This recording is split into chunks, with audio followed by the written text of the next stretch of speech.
유월절 전에 예수께서 자기가 세상을 떠나 아버지께로 돌아가실 때가 이른 줄 아시고 세상에 있는 자기 사람들을 사랑하시되 끝까지 사랑하시니라. 마귀가 벌써 시몬의 아들 가룟 유다의 마음에 예수를 팔려는 생각을 넣었더라. 저녁 먹는 중 예수는 아버지께서 모든 것을 자기 손에 맡기신 것과 또 자기가 하나님께로부터 오셨다가 하나님께로 돌아가실 것을 아시고 저녁 잡수시던 자리에서 일어나 겉옷을 벗고 수건을 가져다가 허리에 두르시고 이에 대하여 물을 떠서 제자들의 발을 씻기시고 그 두르신 수건으로 닦기를 시작하여 시몬 베드로에게 이르시되 베드로가 이르되 주여 주께서 내 발을 씻으시나이까. 예수께서 대답하여 이르시되 내가 하는 것을 내가 지금은 알지 못하나 이후에는 알리라.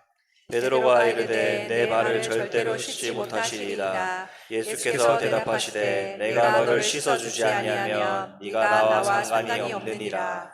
시몬 베드로가 이르되 주여 내 발뿐 아니라 손과 머리도 씻어 주옵소서.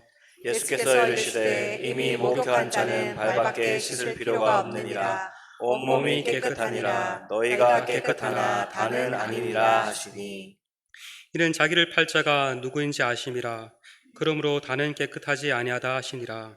그들의 발을 씻은 후에 옷을 입으시고 다시 앉아 그들에게 이르시되 내가 너희에게 행한 것을 너희가 아느냐. 너희가 나를 선생이라 또는 주라 하니 너희 말이 옳도다. 내가 그러하다. 내가 주와 또는 선생이 되어 너희 발을 씻었으니 너희도 서로 발을 씻어주는 것이 옳으니라. 내가 너희에게 행한 것 같이 너희도 행하게 하려 본을 보였노라. 내가 진실로 진실로 너희에게 이르노니 종이 주인보다 크지 못하고 보냄을 받은 자가 보낸 자보다 크지 못하나니. 함께 읽으시겠습니다. 너희가 이것을 알고 행하면 복이 있으리라. 아멘. 오늘은 자기 사람들을 끝까지 사랑하시니라 라는 제목으로 하나님 말씀 살펴보겠습니다. 오늘 본문은 예수께서 자기가 세상을 떠나 아버지께로 돌아가실 때가 이른 줄 아시고 세상에 있는 자기 사람을 사랑하시되 어떻게 사랑하셨다요? 끝까지 사랑하셨다라고 시작합니다. 여기서 세상에 있는 자기 사람들은 예수님의 제자들을 가리킵니다. 예수님은 제자들을 사랑하시되 끝까지 사랑하셨습니다. 완전하게 아낌없이 사랑하셨습니다. 반면 이어지는 2절은 이와 대조적으로 마귀가 예수님의 제자 가룟 유다의 마음에 예수님을 팔려는 생각을 넣었다라고 말을 합니다. 여기서 우리는 제자들을 향한 예수님의 사랑과 예수님을 향한 유다의 배반이 선명하게 대조됨을 보게 됩니다. 이때는 유대의 최대 명절 유월절 전 고리제 예수님께서 잡히시고 다음날 십자가에서 죽으시기 바로 전날이었습니다. 예수님과 제자들은 식사를 하기 위해 다락에 모였습니다. 다락이야라고 이렇게 하니까 얼마나 컸을까 싶겠지만 생각보다 꽤 컸던 것으로 추정됩니다. 예수님 한 분과 12제자 총 13명이 다락에 있었으니까 꽤 규모가 컸겠죠.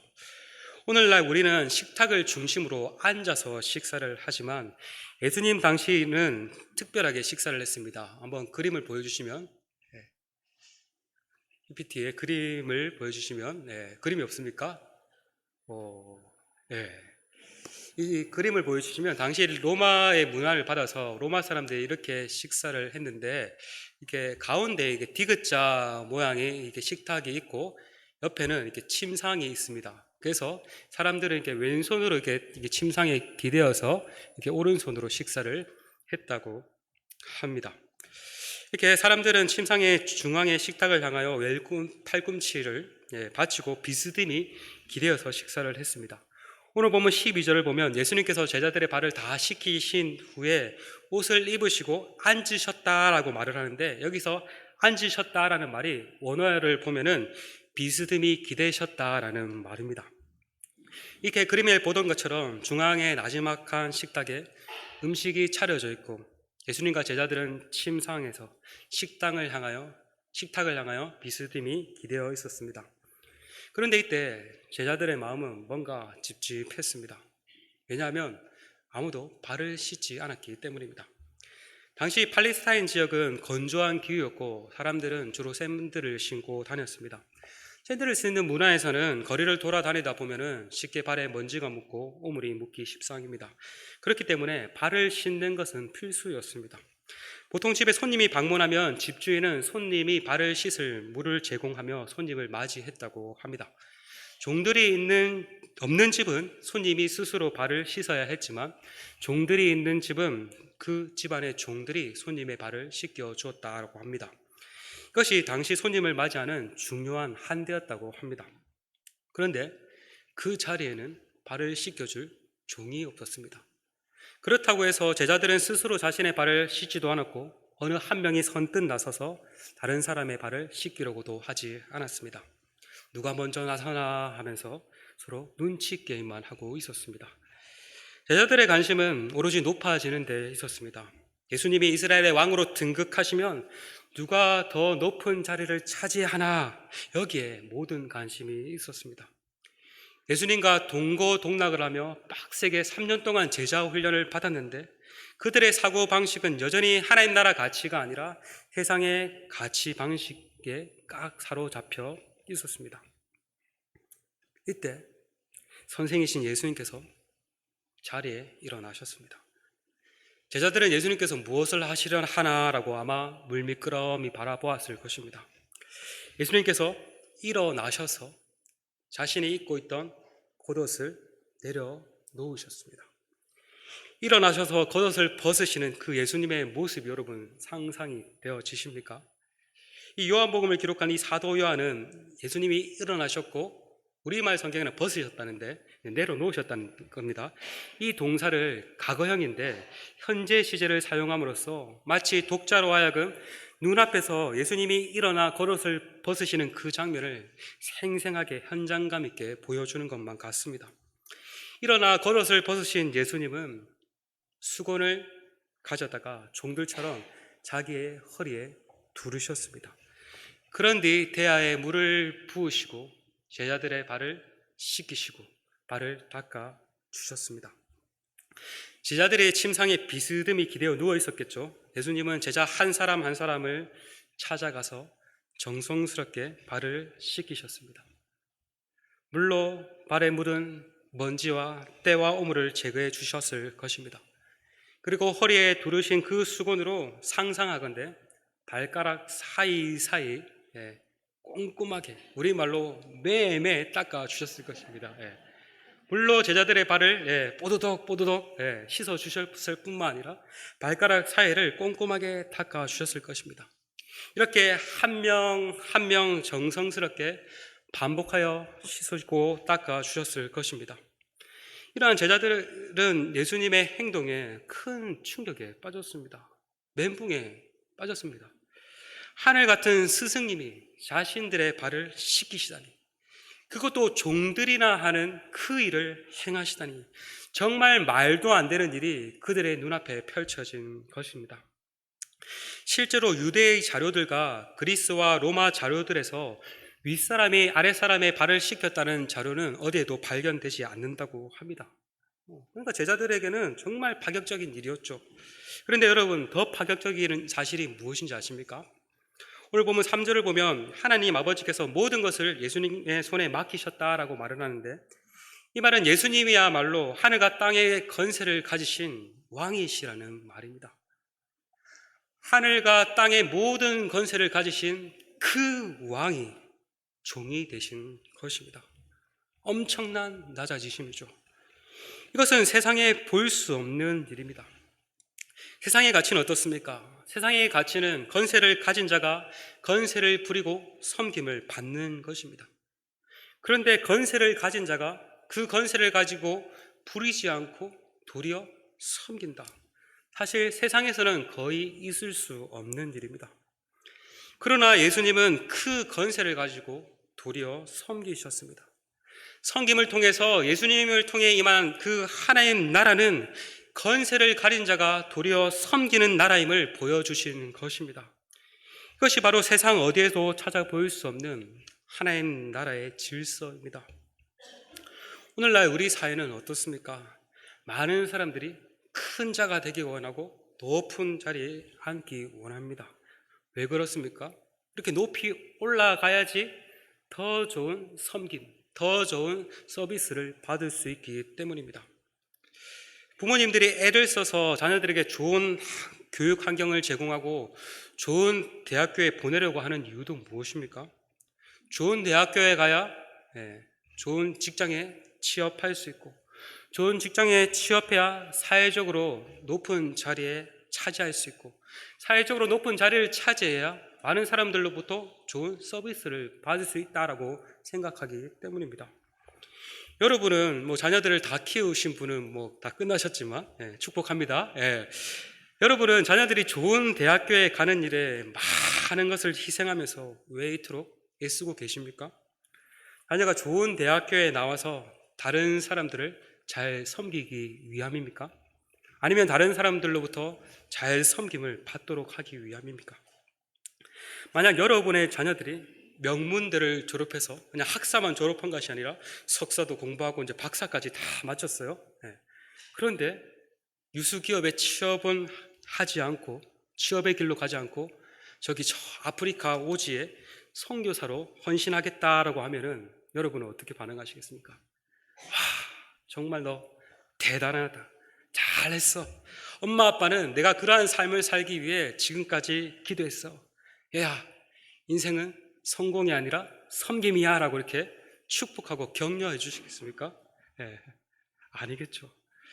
남들의 자녀가 선교사로 나가는 것은 축복하고 축하할 일이지만 내 자녀가 선교사로 나가는 것은 글쎄 점점점, 내 자녀가 목회자가 되고 목회자의 사모가 된다는 것은 글쎄 점점점, 더 이상 말은 하지 않겠습니다.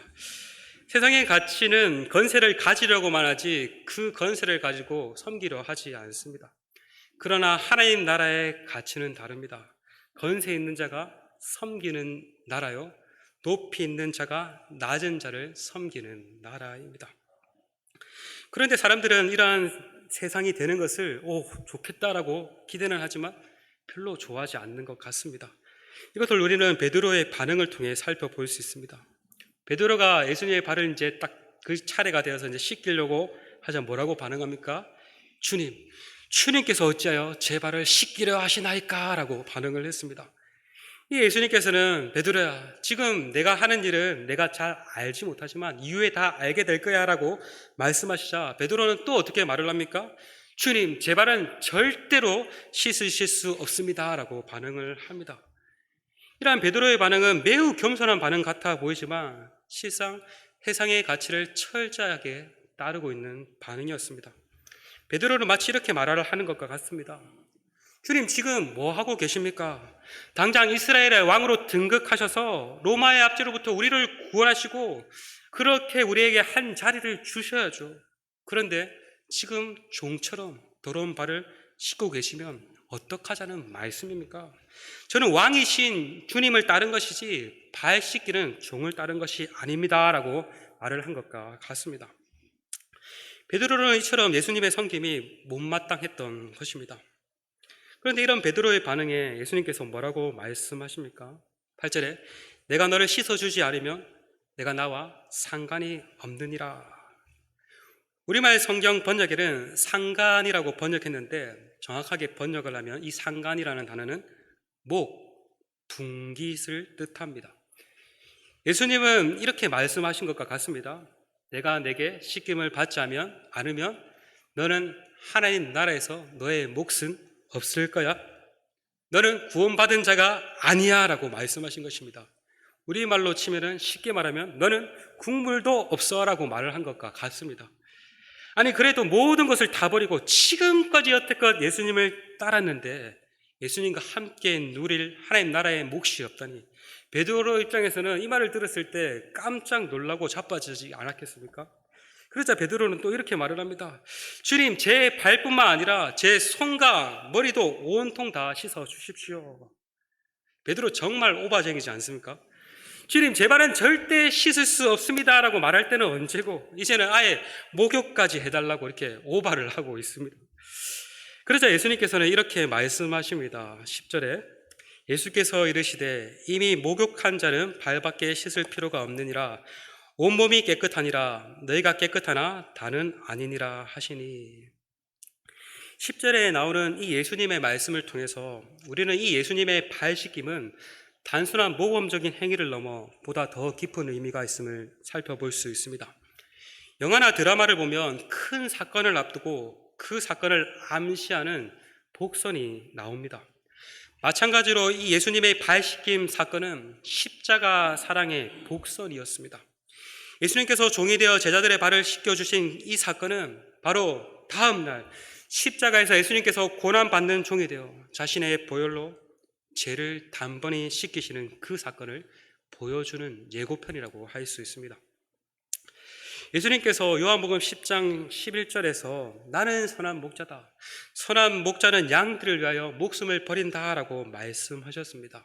우리가 지난주에 그 말씀을 살펴보았죠. 그런데 놀랍게도 오늘 본문 4절에 예수님께서 겉옷을 벗으셨다라고 할 때 벗다라는 동사가 아까 말씀드렸듯이 내려놓았다라는 뜻이 되겠죠. 이 벗다라는 동사와 선한 목자는 양들을 위해 목숨을 버린다라는 그 버리다는 동사가 놀랍게도 같은 용어가 사용되고 있습니다. 요한이 아마도 의도적으로 같은 동사를 사용했던 것 같습니다. 오늘 본문에서 예수님께서 겉옷을 벗으신 그 행위는 곧 예수님께서 선한 목자로서 자신의 양들을 위해 목숨을 버리시는 그 십자가 사건의 예고편인 것입니다.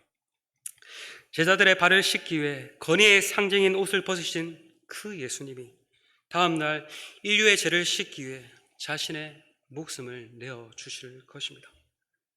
그런 의미에서 예수님께서 내가 너를 씻어주지 않으면 너는 나와 상관이 없어 라고 말씀하신 것은 내가 십자가의 죄 씻음 없이는 너는 하나님 백성이 아니야 라고 말씀하신 것이라 할 수 있습니다. 저와 여러분은 어떠한 존재입니까? 예수님으로부터 발 씻김 받은 자들입니다. 예수님의 십자가 그 보혈로 우리의 죄와 허물이 단번에 깨끗이 씻음을 받았습니다. 우리는 예수님의 그 보혈로 이미 목욕한 자들입니다. 그래서 우리를 가리켜서 거룩한 자들, 성도라고 부르죠.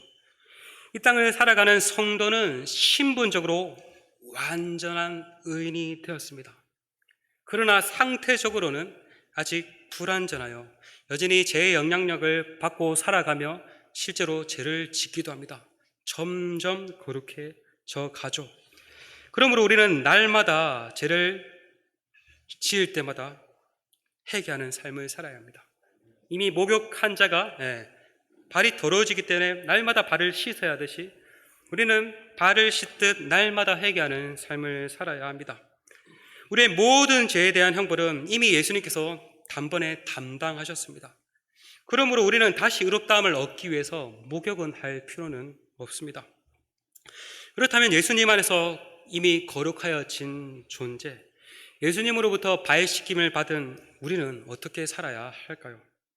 예수님께서는 제자들의 발을 다 씻기신 후 이렇게 말씀하십니다. 14절과 15절입니다.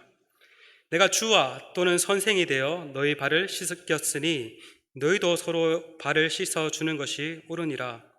내가 너희에게 행한 것 같이 너희도 행하게 하려 본을 보였노라. 예수님께서는 발 씻김을 통해 새롭게 된 하나님 나라 백성들에게 딱 한 가지를 알려주셨습니다. 그것은 예수님과 같이 서로의 발을 씻겨라는 것입니다. 그리고 계속해서 예수님께서 이제 하나님 나라의 가치를 말씀하시고 또 오늘 본문이 포함된 13장 34절과 35절을 보면 오늘 본문 이후에 그것을 좀 더 구체적으로 이렇게 설명하십니다. 우리 함께 읽어보겠습니다. 시작. 새 계명을 너희에게 주노니 서로 사랑하라. 내가 너희를 사랑한 것 같이 너희도 서로 사랑하라. 너희가 서로 사랑하면 이로써 모든 사람이 너희가 내 제자인 줄 아리라. 예수님께서는 새 계명을 너희에게 주시겠다라고 말씀하며 주신 계명이 무엇입니까? 서로 어떻게 하라고요? 사랑하라라는 것입니다. 서로 사랑함으로써 예수님의 제자됨의 세상에 증거라는 것입니다.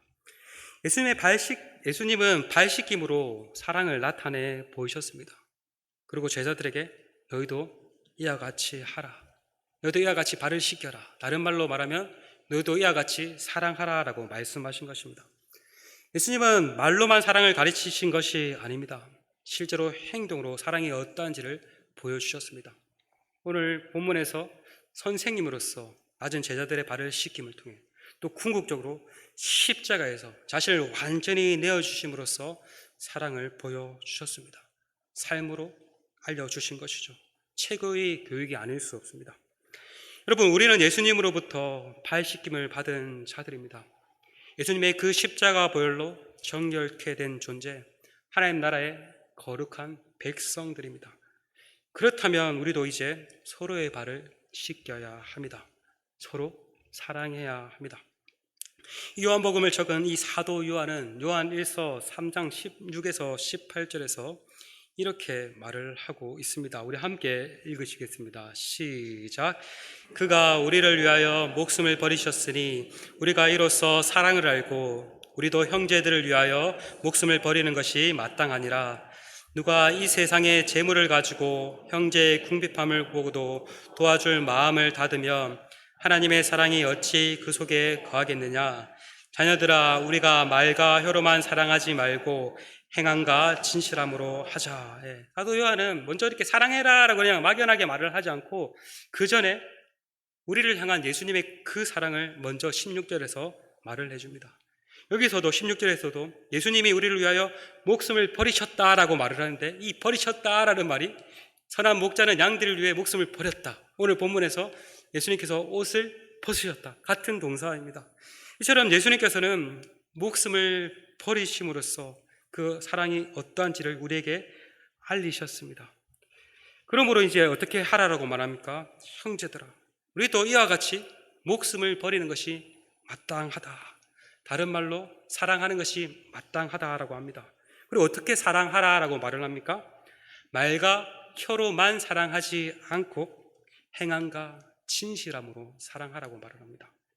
입술로만 사랑하지 않고 손끝으로, 발끝으로 사랑하라고 말을 하고 있습니다.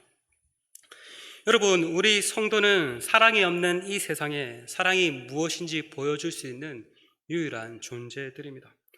우리는 서로 사랑함으로써 눈에 보이지 않는 하나님을 보여줄 수 있는 자들입니다. 예수님이 어떠한 분이신지 보여줄 수 있는 자들입니다. 최고의 복음 증거는 말에만 있지 않습니다. 우리가 서로 사랑하면 전도는 자연스럽게 됩니다. 우리 공동체가 사랑으로 충만할 때 세상은 우리를 통해 주님을 보게 될 것입니다. 이 세상 한가운데는 서로 미워하고 다투고 질투하는, 사랑이 없는데 저들에게는 사랑이 있구나 하며 주님께 나아오게 될 것입니다.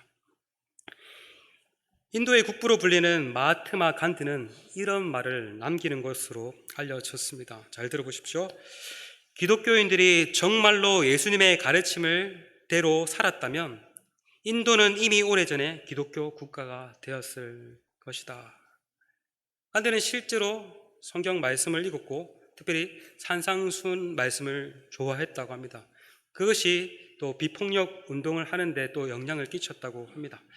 간디는 인도가 영국 식민지 시절 많은 영국 기독교인들의 삶을 보고 큰 괴리를 느꼈습니다. 기독교인들의 삶과 성경에서 말하는 예수님의 삶이 큰 괴리가 있음을 보았던 것입니다. 그래서 예수는 좋은데 기독교인들은 싫다라고도 말을 했다고 합니다.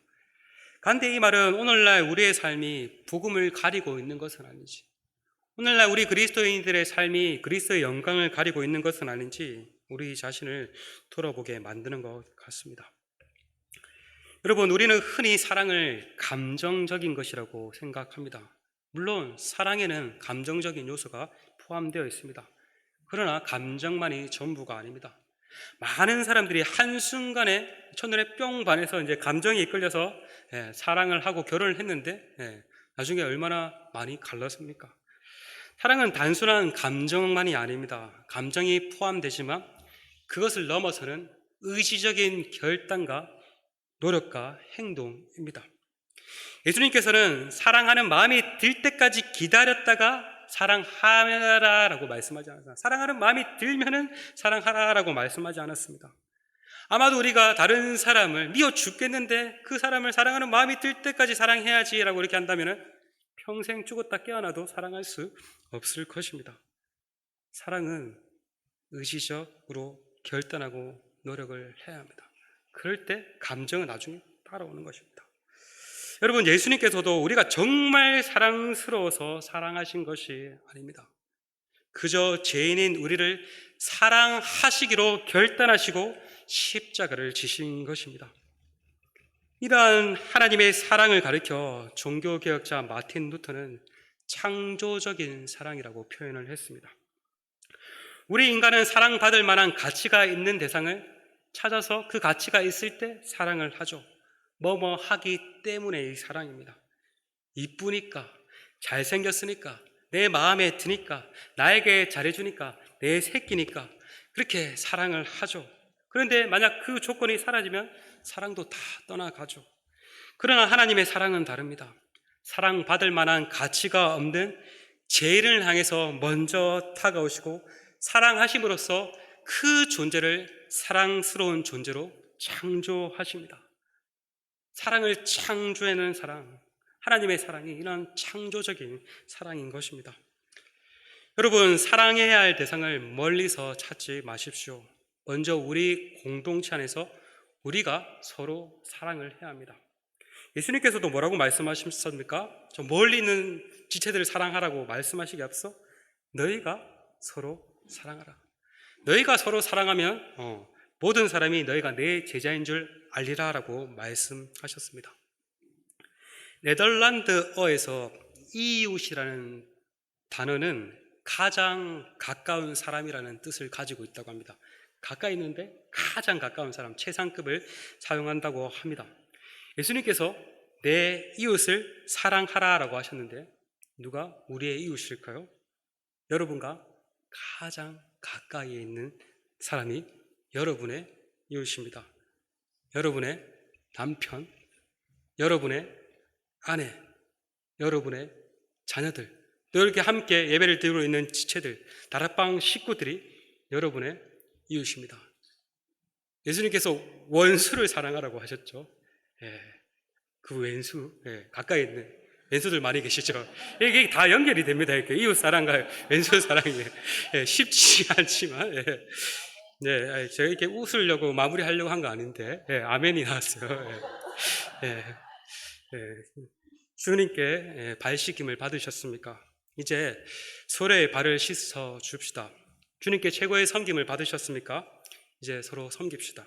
주님께 큰 사랑을 받으셨습니까? 이제 서로 사랑합시다.